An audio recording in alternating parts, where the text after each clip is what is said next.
కొంతమంది తల్లిదండ్రులకు పిల్లలను కూర్చిన టార్చర్. తల్లిని అర్థం చేసుకోరు, తండ్రిని అర్థం చేసుకోరు. అరే రే రే వాళ్ళు నన్ను అర్థం చేసుకోవటం లేదే అని పిల్లల మీద విరక్తి చెంది ప్రాణాలు తీసుకున్న తల్లిదండ్రులు ఉన్నారు.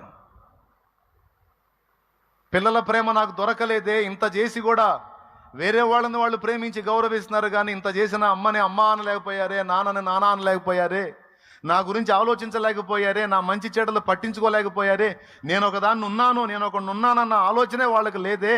ఇలాంటి ప్రేమ లేని కుటుంబంలో నేను ఎందుకు బతకాలి? దేవుడా నన్ను తీసుకొని ఏడ్చేవాళ్ళు ఉన్నారు. కొంతమంది ప్రాణాలు తీసేసుకుంటున్నారు.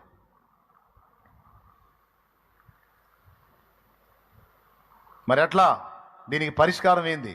స్తోత్రం చెప్పండి అందరు కలిసి. నిజంగా మీరు సీరియస్గా వింటున్నారా లేకపోతే నిద్ర ఏమైనా పోతున్నారా? అయ్యా, నిద్రపోయే మ్యాటర్ కాదు ఇది. ఎవరు కళ్ళు మూయకండే. మీ జీవితంలో ఇందులో ఏదో ఒక టచ్ అయ్యిద్ది. ఆలోచించండి. ఏదో ఒక విషయాన్ని బట్టి మీరు నలుగుతుండొచ్చు.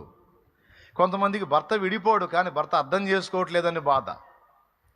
కొంతమందికి భార్య విడిపోదు కానీ భార్య అర్థం చేసుకోవట్లేదన్న బాధ.